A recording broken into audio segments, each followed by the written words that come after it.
I want the American people to understand that we are here not because of our choice, but because of what happened to us in our lifetime. And a lot of it is our fault, and a lot of it is other people's fault. But there's no one else to blame except ourselves, because we put ourselves in this own position. But we're here. And now that we're here, we have nowhere else to go. There's no way to get out. Imagine not being able to change your clothes in the morning because you don't have any. Imagine trying to wash the clothes that you do when you don't have the money to do it. Imagine just waking up in the morning and wishing you had something to eat and you don't have it. And it could be you.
The ridicule from people who haven't been there, ignorant people, and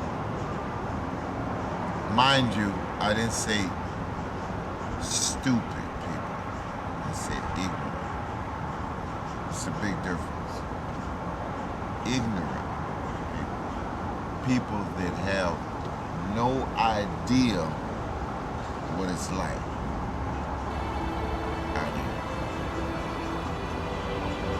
In other words, when they don't know, they don't know.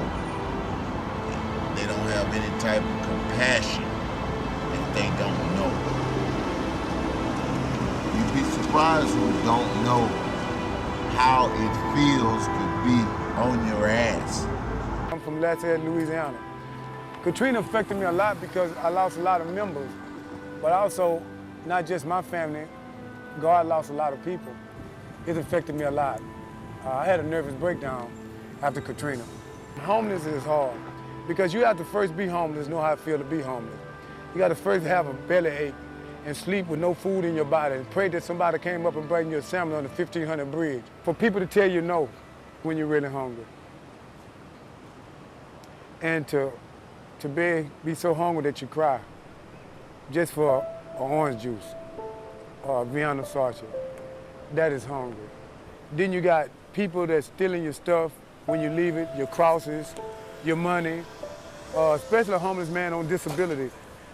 People take advantage of them because they know we don't have nowhere to go. How about a man that wake up in the morning don't know if he's gonna have a sandwich or something to eat? It's hard being homeless. It's very hard. But it's thank God for people that care. And that's what makes the homeless more easier, that you got people that care about you. And they're very few. If you're homeless, you'll know God is with you because you don't know when your next meal come by because you live by faith and not by sight. I have learned that if I ever get out this situation, I never want to be in again. And I have learned that if I never turn my back to help nobody ever again. I used to be the type of guy, I wouldn't help you at all. But after experiencing this homelessness, I know that it's a true fact that people do be hungry. I am not ashamed of what I have to do. I'm pretty much not mobile. I don't rob. I don't rape. I don't burglarize. I don't do none of the above. I don't molest their children. All I'm doing is appealing to my public for a little bit of assistance. And surprisingly, folks do help us. You know, the real people, they do help us. And I'm very grateful for that, because I'm a gentleman. There's no shame to my appealing to the public for some assistance. Because as I'm speaking to you in that camera right there, I'm still waiting on Uncle Sam to pay me what they owe. Well, I'm an addict, an alcoholic, and I've been in treatment for, was in treatment for 9 months, a work therapy program, and I relapsed. And in the course of my relapse, I got put out of where I was staying and I lost my job. I've worked at a cabinet shop, construction, I've been a courier driver. I've been a downtown ambassador where I walked around giving people directions and helping them find their way around downtown. And I enjoyed that. I like the people. I was a merchant seaman. I was steering ships. I sell AB boats and quartermaster. I had an injury on the job, and at the time I was living in San Francisco, and that took up all my money that I had made. The company paid me off for getting hurt and stuff, and on top of that, I drawed up all the money that I had coming, so I wound up homeless. I was adopted, and I come from some wealthy people. I've got an education.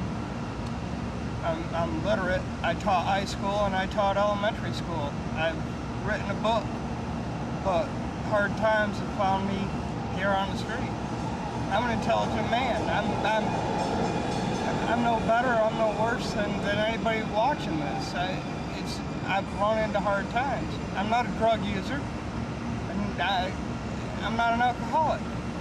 I've come into hard times, and I'm here. I came to Texas in '82, transferred from another unit in Arkansas to an engineer unit down in Baytown, Texas. And when my time was up, which was at 91, no job. So, you know, more or less part-time job at part-time, but after a while, you know, I couldn't make enough in order to pay this rent. So I was at one paycheck from being homeless. And what happened? Bada bing, on the streets. I've lost my own company, I've lost my entire family, I've lost my house, I've lost my cars. I grew up in a family of money, and it all disappeared in about 72 hours. And believe me, it can happen to anybody here in the United States. I worked for Kirby for a long time. I sold Kirby vacuum cleaners. And my dad, he just died last year. And he did too. He started in 1942. And so I made a lot of money, and I was very accustomed to that life. And I mean, I enjoyed it, and I had a lot of fun. But whenever my wife and I separated, it was devastating, and I didn't know how to accept it. And it tore me up, man. I thought I was gonna have a stroke when it happened. And since then, I just haven't been the same person. I was a nursing assistant. I've been a nursing assistant for 15 years. I got pregnant and had to quit working. We moved from Nebraska down to Brownsville. And I couldn't work while I was pregnant. When I worked, I would do anything. Anybody needed anything, I was there to give it to them. And now I'm the one having to ask for it. And I'm not proud of the way I live. But I also know that I'm human. And that God loves me unconditionally no matter what I'm doing right now. Being a homosexual, but all my life, that's something I chose. This is me. I'm still human. I still bleed red blood. Even though it's infected with a disease, it's called HIV. I'm still human with the heart that pumps blood to the veins every day. I'm gradually pulling myself up. Do you understand? because I have the strength and I know within my inner soul. As I tell myself sometimes, you know, I want to keep on pushing. I can't stop now. Move up a little higher, some way, somehow. I've got my sense. What motivates you to go on every day in life? God, Jesus Christ, my Lord and my Savior. I talk to them every day. What motivates you? I said, God, you know, Lord, I don't want to live like this anymore. And you know, I was born as a Christian. I lived as a Christian growing up. I am a sinner. But to me, the way I look at things right now is that God is testing my faith. So I'm going through trials and tribulation. He wants to see how strong my faith is. I feel like sometimes I'm nobody. But I tell myself that I am somebody. I tell anybody that is going through what I'm going through, never give up this race. Keep on pushing. Because you know what? I've had some good days. And I've had some hills to climb. I've had some weary days. And had some sleepless nights. When I look around, I think things over. All of my good days. They outweigh my bad days. And I'm walking. Sometimes my clouds hang low. I can hardly see the road. And I ask the question, Lord, why so much pain? But He knows what's best for me. Only my real eyes, they can't see me. I'll just say thank you. Tell you a little bit about me, tell you how the streets is, you know, and I'm ready to fucking die.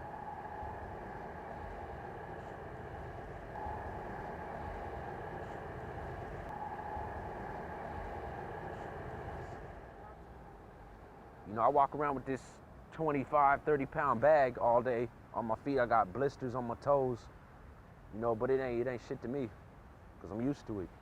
Sometimes I don't eat for about a day. I stay up for about 2 days, because I'm too paranoid to sleep. Right here, when these dudes ain't sleeping, they straight panhandling.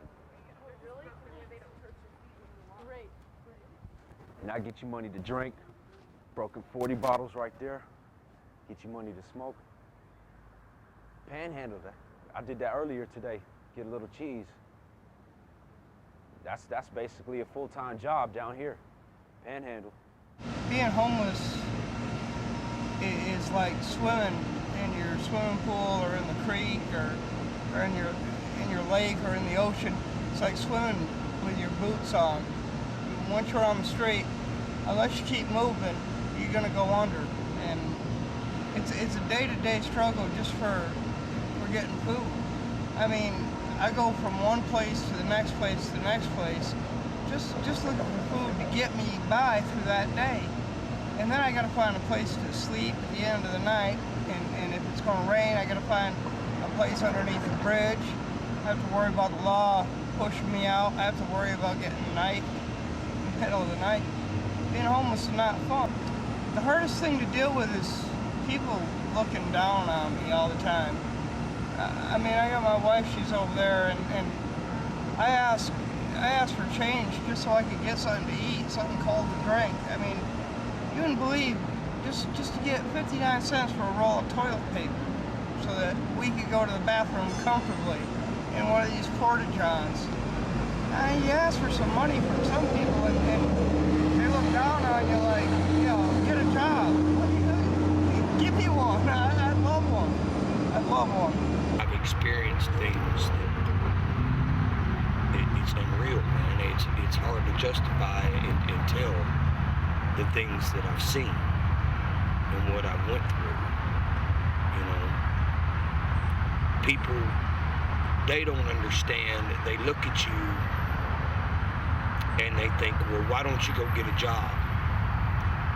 Well, you know, that would be really nice if you had a place to live and you had clean clothes and a way to stay clean, and you had transportation to help you get to and from work, and you had somebody that would stand behind you.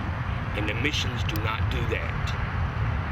They keep you at 5 o'clock in the evening and feed you and throw you out at 4 o'clock in the morning and don't care if you have a dime. And they don't care if it's winter, summer, fall, they don't care. They don't care if it's raining, snowing, sleeting, whatever. They want you to go by their rules and what they say to do, and then they treat you like you're nothing. And then half the time when you go to the missions, you cannot get in them. There's not enough beds. Not only that, but there's not enough food. There's not enough clothing. There's not enough nothing. But the police want to keep running us out. And when we get out there, then we got the sheriffs taking us to jail because we're homeless.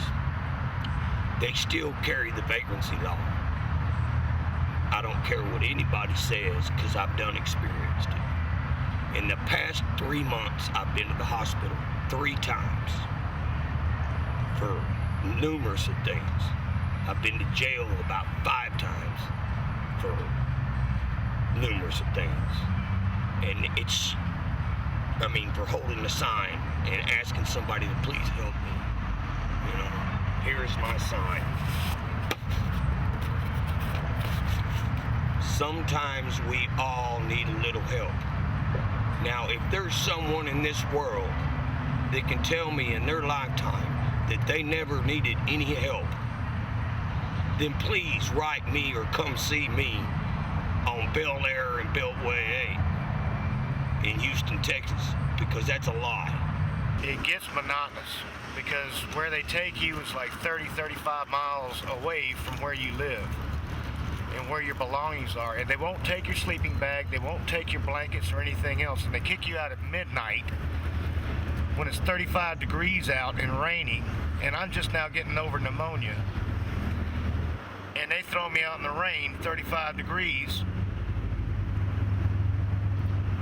And even the hospital was the same way. They kicked me out at 11 o'clock at night in the rain. And I'm in there for pneumonia. And I'm trying to figure out what in the world is going on here. I couldn't hardly walk. I could barely speak or anything else. That's neither here nor there. That's just all about me. It's just the fact is the society right now is starting to forget that there are people out here that do need some help. And there are very limited avenues to receive that help. If you don't have an identification and you don't have a telephone number and you don't have an address, you are basically screwed. If you don't have transportation, you're basically screwed. You have to pay money everywhere you go, and we have none. So what we do is we hold our signs, and then we wind up going to jail for that. And this is my little sign, and I'll gladly show it to the world. It's very simple. It's very much to the point. I'm not asking for money. I'm not asking for anything else. I'm making a statement. I'm homeless. Please help if you can. I'm not demanding anything. I'm not getting up into people's windows. I never approach a car unless they beckon me first. And these officers out here know that. That's one of the reasons that they really have not been that hard on us out here. And thank God for them, because they are human beings as well. Though there are a few that are assigned a duty to take the homeless people off of the streets. Now, you can say what you will about the people that have no house to live in, and you can't afford an apartment, and you can't afford even to go to the shelter now. It costs like $7, $8 a day. That's about all we make out here. That's barely enough to eat. And for whatever reason, with all these stadiums they're building and everything else around here, they're jacking up the taxes on the hotel rooms, so we can't even afford to go get a hotel room if we made the money. I mean, they jumped it up $7 already. Now they're jumping it up 3 more for another stadium, for something that I'll never see, because I can't afford a ticket. And even if I could, I have no clean clothes. I have nothing. first, I have to eat. Second, I have to try to keep my hygiene as best as it can. I mean, I've still got scars and everything else all over my hands and arms and everything else, and being beat up on top of everything else. And I'm still trying to get over all this other stuff. I've got internal problems that nobody really knows about, and it just gets extremely frustrating sometimes. Now, I don't take it out on these people over here. I take it out on my own self. I turn it internally, and it makes it that much worse. For the past 5 days, I've literally been hibernating in serious depression over this. I was afraid to lose this eye because it's the only other one that I've got that works. And all of our stuff is being stolen. We've been kicked out of everywhere we go to try to sleep. And they're just slowly trying to push all of the homeless people out. And if they can't do that, they're going to lock them up. And all that does is cost taxpayers money because we can't pay the fines. There is no way in the world that I'm going to pay a $400 fine when I can't even afford to feed myself out here. That's absolutely ridiculous. Get a little bit of sense. And please, remember, it can happen to you. People are living from paycheck to paycheck. And again, I've lost a lot. I used to have a very good job. I used to have a very good house. I had very good parents. I had cars and everything else. It's all gone within 72 hours. So please don't underestimate the fact that circumstances on their own can put you in very, very dire straits.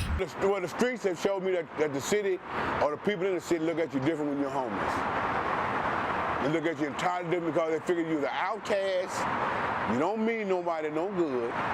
But number one, how can you tell me this when you know you have never talked to me? You're going by, quote, a group of people that may not want nothing. What about the group that wants something? You got all kind of categories. You got, I want something, I don't want nothing. I want something, I want a job out of this. Positive jobs. You know, minimum wage job, it doesn't matter. I didn't want to work. I want to get up and know, I feel good when I get up and go to work every day. I come in, I got my paycheck to do what I want to do with it. I mean, you know, people coming out and feeding us, I love them to death. I tell them thank you every time I see them. I say, if nobody else said thank you for this, I want to tell you thank you because, hey, I didn't have this. It is very, very difficult. Your possessions get stolen, your money gets stolen, your shoes get stolen, your clothing gets stolen. And what I'm doing right now in our little house, my little buggy back here, half of the things that we own have been stolen. Our sleeping bags have been stolen in the middle of the winter time. Our food's all been stolen and everything else. And it's not a matter of doing anything wrong or right. It's just a matter of the others that surround you. And the little family that we have right now, and we do call them family, we can trust one another. We have a common pocket for whatever monies we can come up with. This is our other buggy over here. Notice how full it is? It's empty. I mean, everything was stolen. They stole all of our food. We keep it all separated so you don't get the bugs and everything else, the rats and all that. And you just leave for about 15 minutes and come back because we always have someone sitting back here to watch it. And you come back in 15 minutes and half of your stuff's gone. And that's just, you know, that's just part of life, I understand. Because the Lord always brings it back to us. Though it's extremely difficult, mentally and emotionally. I mean, it's all I can do to keep from busting out into tears right now. I've had pistols pulled on me by youngsters. I've had bottles of urine thrown at me. I've had bleach thrown at me. I had a sack of shit thrown at me. I got ran over down there on 59. Drug for 121 yards. These are my friends, Larry and Kevin. and we all live together, we stay together, we take care of each other. And we've had a beating, we've had eye busted, head busted, we've had a lot of things. You walk down this Pierce elevator, you lay down. You got your blankets that someone had bought by, and graciously gave you blankets. You make your little pallet. Lay down, you go to sleep. And hope that nobody bother you during the night. Or come by and call you all kind of real explicit words like, nigga, go to your house. Nigga, this ain't your house. You look at him like, okay, now if I am a nigga, I'm a good one. You know, like the man said, you know, your people will throw at you obscenities and everything else they can find to throw at you out of a car. Come out in the middle of the night, wake you up. I had 4-ounce bottles threw at me while I'm asleep, having to cover up for the glass being shattered, you know. And you wake up, you shake all that glass off, and you shake your stuff out, you lay it back down, you try to get you some more rest. But you know, that's just insensitive of a person that don't know what the plight is. They fail to realize one paycheck and you're homeless, and your whole life shine before you. Walla bing, I'm homeless. Uh-oh, what am I gonna eat? Where am I gonna lay down for the night? Where am I gonna take a shower at? Right down 2 blocks, I was trying to jump off that building right there, and then I went to the crisis center. You feel dying will make it easy for you? I just wish I wasn't so afraid of what hell's gonna be like, because I do it by now. I attempted it 4 times. Before I started being homeless, that's what I did. I came home, I quit my job, I bought a liter of alcohol, tried to get myself alcohol poisoning, but that shit didn't work. So the next day, I slit my left wrist. You can see the scars right there. Can you see them? Yeah. It's real hard to see. You can see the other one better. And then that didn't work because I didn't slice it deep enough. So then the next day, I pawned my PlayStation 2 and I got a 12-gauge Winchester, and I was gonna blow my head off, but it didn't work because I got a piece jammed in the back of the gun, and I started slamming the barrel on the carpet to try to get the piece lodged out of the back, but that didn't fucking work. So I used that to try to jack the car, but I didn't have the heart to jack it. So I went back to my apartment, I slit my right wrist. You can see that scar. See it? Yeah.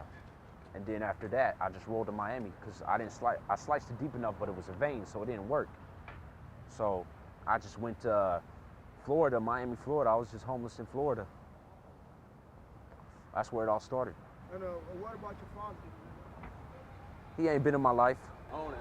He used to beat my mom. He used to pick me up by my ankle. You know what I'm saying? He called me the Chicken McNugget. He carried me every round by my ankle.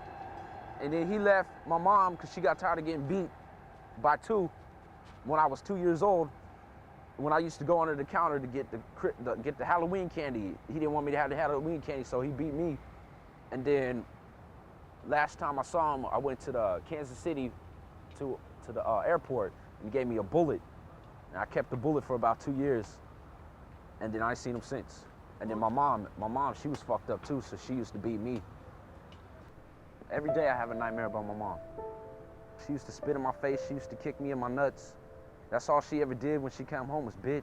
She was a paranoid schizophrenic. I used to lock myself in the room and play PlayStation. That's how I got depressed. I used to just play PlayStation for hours, for days. You know, I didn't have no friends. I didn't talk to nobody. I got straight D's and F's in school, all because of her.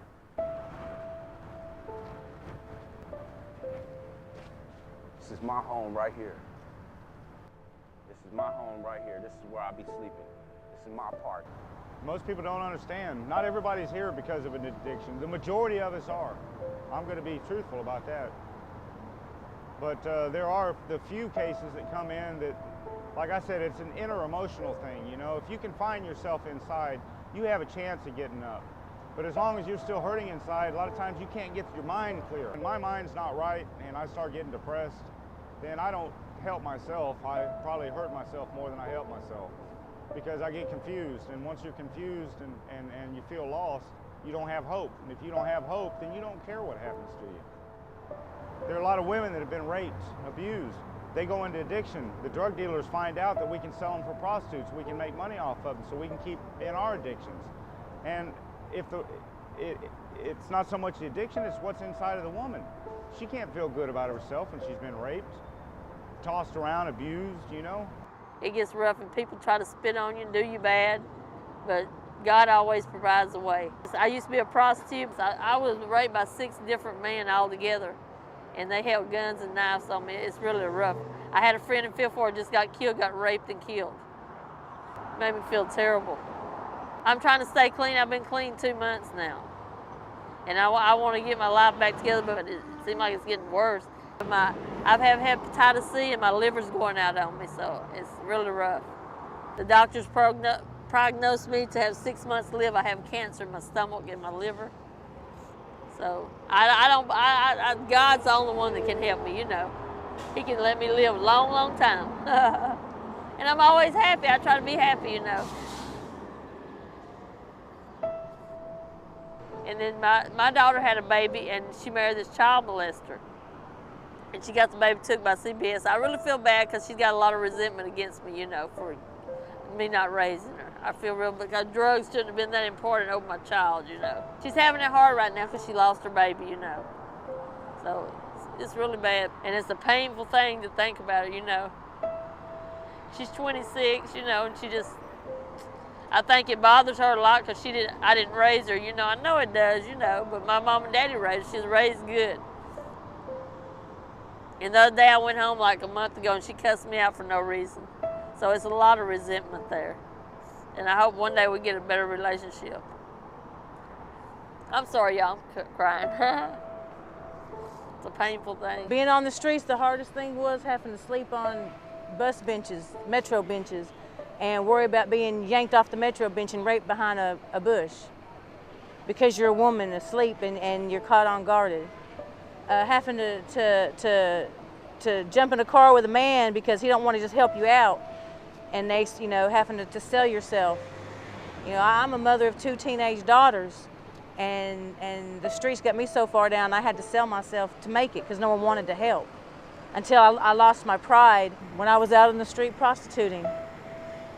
I went out one night and I went with a guy, and after everything was said and done, I'm not going to go into detail because it's ugly, but after everything was said and done, my purse was in the front of his truck, and I went to go get my purse. He wouldn't let me in, and I asked him to let me have. I said, "You can have the money back, just let me have my purse. It's everything I have. I don't have a place to go. My purse is all I have." He jumped out of his car with a big old bat and beat me with it. Beat me in the head, beat me in the neck, beat me in the back, and took off. Well, when I got back to the person that was supposed to be my partner at the time, we was staying in abandoned apartments because we didn't have a place to stay. We was fussing and arguing, and he choked me till I passed out because I didn't want to go back out. And took off running and left me, you know, for like 2 or 3 hours. I was freaked out. I'd just been beaten, basically beaten, raped, because, you know, even though it was supposed to have been a financial transaction, it didn't turn out that way. You know, because basically it was real rough what he did. You know, for what I was paid, he hurt me anyways. And then he beat me and, you know, humiliated me and, you know, took my purse. And then the person that's supposed to care about me didn't care. It knocked a woman's self-esteem way down. I was working so hard on crack, I went from 300 pounds to 163 pounds in a year. Jesus said that love unconditionally. He didn't say love only the ones who don't make mistakes. Now, I'm here because of my mistake, and I'm not going to lie to anyone. And I'm learning from my experiences, and going through what I'm going through is probably going to help me emotionally because I don't want to go through this again. But now that I'm here, you know, and I see the way the homeless people are, they really help each other and they do love each other. But there are a lot of lost souls out here, you know, the people who haven't dealt with the issues, whether it's their addiction or you know, like I said, they have no strength inside. Sometimes you get so beat down on the streets, you have no energy, you know, and if you're not eating right, you're not sleeping right, your mind can't work right. We all have inner problems that we have to deal with, whether we're not strong inside, whether we've been abused. In my case, losing my wife, I fell apart. My daughter was raped in '97 and CPS took my children away from me. And I wasn't ready to deal with those things inside yet. I wasn't facing up to the responsibility that I had a part to play in that. I have not always been houseless out here. I have a wife and 2 daughters that are dead. They got killed in an accident. And I work hard all my life. I served my country well, I work hard, I raised my children. daughters were 14 years old when this happened. They lost their lives. I was married to my wife for 23 years. I was in a hospital for a year, going through therapies and stuff, but it messed me up pretty bad too, for real. But I survived.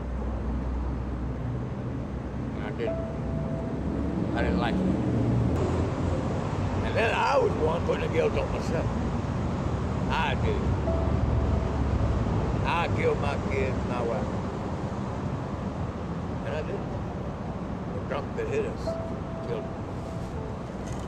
I had physical injuries. My back's been broken twice. My neck's been broken once. I was stabbed in the back. I've still got part of the knife tip stuck in my back. It broke off of my scapula. I've lost this eye in a fight. I've lost this ear when someone hit me over the head with a 2x4 trying to get into the mission downtown. I've been run over by cars 6 times out here trying to do what I do. And that's just the way it is. I got high blood pressure, I got digestive problems, circulatory problems, and they say I need a heart transplant. They're looking like this, but the heart transplant is this number here. If I need one, I'll never get one. Health problem is this. If I got to pay $250 to go to the VA to get medical service, which I was guaranteed for life, I don't have $250 to get them people every year. I don't have $7 for each prescription I get. I got a bill now for the VA that's enormous, but I can't pay it. I have a square bar behind my knee here down this leg. I have a metal rod down this leg, right here in the thigh. I have 2 plastic hip replacements. I have a flex rod, a stainless flex rod in my lower spine. Every rib in my body's been broke. I have a plate in this arm. My neck has been broke. I lost all my teeth in an accident, same accident. I have a plate in my head, and I was a welder offshore. And fumes from a welding torch comes up underneath your welding hood, and it just really screwed my lungs up real bad. So I'm a pretty sick old man, and it's okay, you know, something about that helped me. But I ain't long for this world. I'm 60-something years old. Give me a break over here. I have psychological problems. I'm bipolar. I have physical problems. I have Parkinson's disease. I've been in and out of the hospital several times in the past 2 years. And I have a lot of problems. I have nervous problems. My hands don't quit shaking. And I don't do drugs. You know, I am an alcoholic. I will let you know that right now. I am. But these streets, when you're down here, you have to have something to do. You gotta have something to do. I mean, because the stress and all the people around you and the headlights going down the highways, and all the noise and the gunfire and everything else, man, it'll rattle your head and it makes you distraught to where you don't understand what's going on with life. And the people in their cars, they're like, they live a normal life. Me, I don't know what normal is anymore. I feel that I let my son down, and I miss him every day. I think about him every day. I love you to death, buddy. And I miss you, man. I miss you. I know how old you are. And I know when your birthday is. And I just pray that you have a good life and don't end up like your daddy. Because I accidentally messed up. I like to say I love you, Mother. I love you for the way that you raised me. Because it's still in me.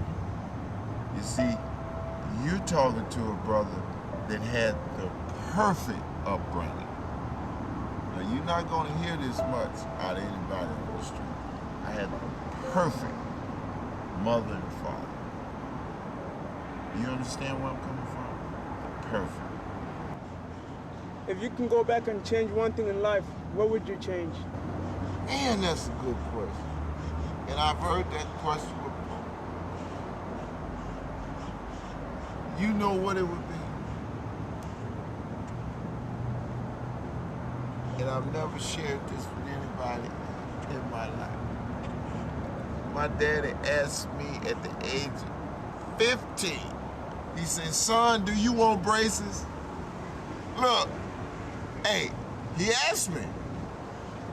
I didn't want them on my mouth because I said, oh, I can't go to school. Like, I should have got them. Huh? He asked me. He said, son, do you want braces? I said, no, Dad, I don't want no braces. That would be the first thing I would choose. Right there, I would have got braces. And my teeth would have been straight. That's the first thing. To consider and understand that we are human beings too. And not all of us are bad people. Most of us aren't bad people. You know, we have many problems ranging from addiction to, mental instability. And there are a lot of homeless people who are veterans or from mental institutions that coincidentally, you were talking about, what can be done. There are a lot of mental institutions that are closing their doors, and when they do, they just kick these people right out on the streets. They don't care where they go or what happens to them. And, so you've got a lot of really mentally sick people that are incapable of taking care of themselves, don't have anybody to take care of themselves, and we as a society don't want to take care of them and have pretty much written them off and forgotten about them.